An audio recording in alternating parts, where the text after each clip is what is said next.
Hi there, it's Jen with Hidden River Creative, and today I'm sharing a card that I made with the Spellbinders Craftoween box. I'm using the Day 2 dies to make this card. How pretty is that? I decided to go with a sort of gothic floral theme, so if you want to see how I made this, stay tuned. Okay, when I opened this day two envelope and saw that there was a skull and a raven, I was so excited because I immediately thought Gothic floral. So I went over to Pinterest, I typed in Gothic floral, and a image popped up of a raven sitting on a skull surrounded by some dusty pink and peachy roses. So that was the direction I went for my inspiration for this card. So I have an arch that I cut from Nina Classic Crest Solar White 110-pound cardstock. I believe this was the third largest die in my Spellbinders Essential Arches set. And I'm just going in with dusty pink at first to kind of age this panel a little bit. And then I'm taking my Pastel Sunrise Altenew Fresh Dye ink and coming back in some random areas to make it look a little grungy, a little aged, and I'm just going to keep doing that until I'm happy with the look of this panel. And I wasn't quite happy with how dark that was, so I came in with some Earthy Rose and just darkened up those brown areas just a little bit. It almost has like a Tuscan feel, I want to say, when I finally get this on my card in the background. It just like looks like a Tuscan wall. You know, how it looks a little aged with dirt and all the years that it's been in existence. I don't know. That's what I was going for. So then I have apricot frost here as well, and I'm just going to try to peach up these other areas that I didn't hit with my earthy rose until I'm happy with the look. It took me a while on this little archway to get exactly what I wanted, but that's okay. It's going to be a beautiful card in the end. So now I'm just taking all of my die cuts. I'm going to ink those up with some more Altenew fresh dye inks. I'm going in with Industrial Diamond here over the little wings of my raven and on the top hat. And then I'm coming back in with pure graphite to cover the entire raven. And then I'm going to darken up that little top hat a bit. And now for the little bow tie, which is so cute. Coming in with my frosty pink to color that in, and then I just wanted to see how it looked on my little top hat. Am I happy with that? Yes. So then I'm coming back in with my earthy rose to color his little feet. And now for my skull, I'm just going to take a tiny, tiny bit of that earthy rose and age up my skull a little bit. And then for the bottom, coming in with evening gray so that I have some differentiation between his little eye sockets and the rest of the skull. Beautiful. So now I'm going to assemble my die cuts. I'm going to get distracted for a second. I don't know. It's probably my kids playing outside. So I'm going to put on his little beak. And then I'm going to apply those wings. Try to figure out how I can keep myself on camera. I don't know what my deal was this day, but I just kept like putting things together out of view or slightly off to the side. Maybe I was sitting crooked. I don't know. So I'm going to assemble this little top hat with the band and then the bow. The bow is actually supposed to go on his neck, but I thought it looked cute on the hat. So that's what I'm doing. And you'll see my panel here is not the panel that I ended up using, my spiderweb background. That is a press and foil plate from Spellbinders called Spiderwebs. So originally I put that on some light gray cardstock and inked it with industrial gray, and then I ended up not liking that, and you'll see what I pivot to here in a bit. So these flowers are from the Club Blooms die set from Spellbinders. I just die cut those from Nina Classic Crest 110-pound cardstock.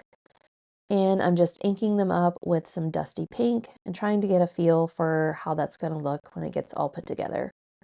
And then I'm going to grab my Rouge fresh dye ink and just ink blend on the rest of these flowers like so.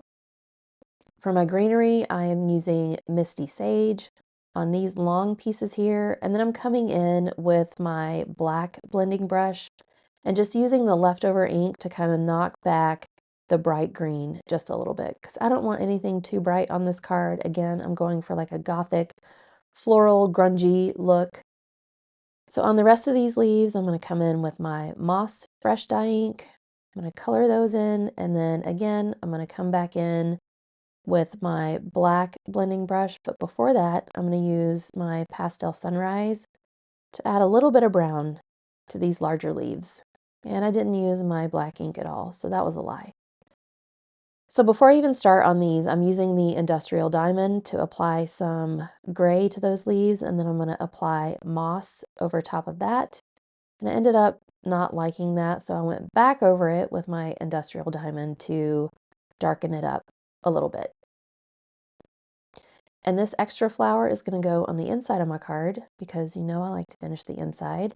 And so I went in with my dusty pink and my earthy rose to assemble that flower, and a few more of these tiny little flowers with my Rouge fresh dye ink. And then I decided to cheat. I knew, because I watched Nicole Spohr, that there was a set of books in this Craftoween die set. So I grabbed those because as I was trying to figure out my placement of my raven and my skull with my floral spray, it just looked like they were floating in the air. So they needed something to sit on. And in the end, you don't really notice these books that much. So I feel like you can forgive me for cheating a little bit and using a die set that's way ahead in the series. So here is where I pivoted and I decided to foil my background instead of ink it. So that is beautiful. I used some blush Glimmer hot foil, and I love how it turned out. It's such a pretty color of foil. It's probably one of my favorites. So now I am just grabbing another one of my Spellbinders essential arches so that I can cut out an arch from that panel that is just a little bit smaller than this arch that I'm gluing down here because I don't want the edges to show. So I'm going to adhere that down to my card base and then hold my panel over the top. I did trim that panel down to be, I believe it was 5¼ by 4 inches so that I had a little bit of matte around the edge of that frame. So now I'm just going to put my books in as the little pedestal for my skull and my raven. And I decided to pop my skull up on some foam squares just to give it a little bit of dimension, and because those books created a little bit of an uneven place for him to sit. And then I'm going to come in and do the same for my raven, pop him up on some foam squares and adhere him down. So I'm just going to place him down like so. Get my frame, make sure that everything is being placed appropriately. See if his hat's going to fit in the frame, and it does. So I pop that up on a little foam square and a little bit of glue to adhere it to the top of my raven's head. Then I'm going to come in with some foam tape and put it around the foiled panel that I have here so that it sits just above that archway. And I'm having a lot of trouble trying to cut this foam tape in half because it needed to be just a tad bit smaller than the framed area. And be really careful when you're using scissors on foam tape like this because it can get your scissors very goopy and sticky, and you don't want to cut paper with those scissors. So just make sure that You either clean them off really well or you only use those to cut your foam tape. So now I'm just going to remove the backer here.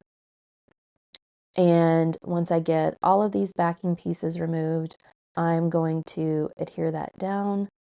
I had to get my little pokey tool out to help me because you can see this foam tape is extremely sticky and kept sticking to my fingers. Then I'm going to put some glue on here just to give me a little wiggle room when I try to adhere that down because I want to make sure I get good placement. And I did. So now it's time to start assembling all my little pieces and placing them down onto my card. So I'm going to play some music while I do that.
Okay, now I'm going to come in with my Trinity Stamp Champagne and Strawberries embellishment mix.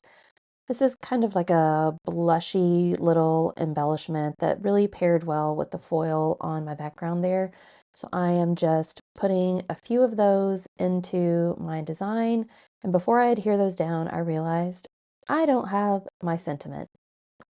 So I'm using my Spellbinders Halloween Icons press plate and die set, and I'm going to use that same blush Glimmer hot foil to foil these sentiments, and then they come with a coordinating die.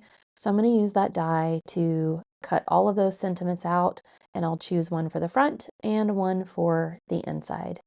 You can see how those cut out beautifully. Also, I love the interesting little edges that these have. They're kind of not uniform. They're a little ragged as a die cut could be, I guess. So I'm going to use some foam tape and some liquid glue to adhere that down to the front of my card. And then I'll come back in with my embellishments and adhere those down with some liquid glue. And there goes my camera again, trying to ruin my life. So now I'm going to adhere these down with my liquid glue. And now it's time for the inside.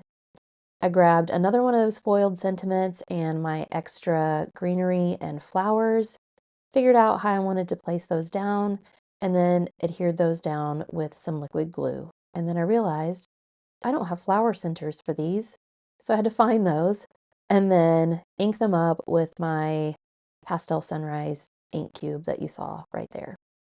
So then I'm going to glue those little flower centers down. My camera's going to go out of focus again.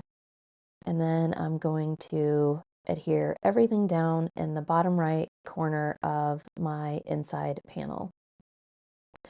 And once I get those arranged, after I drop glue onto my card, I'm going to glue down my sentiment up there at the top, and then my inside panel will be complete. And I will have a beautiful card. So I'm going to adhere that to the inside of my card base, and she is done, folks. I love this card. I keep saying this about the cards that I make, but this is probably one of my favorite cards that I've ever made. So if you enjoyed this card, please give me a thumbs up on my video, consider subscribing to my channel, and stay tuned for more Craftoween crafting, including some tags. Thank you all.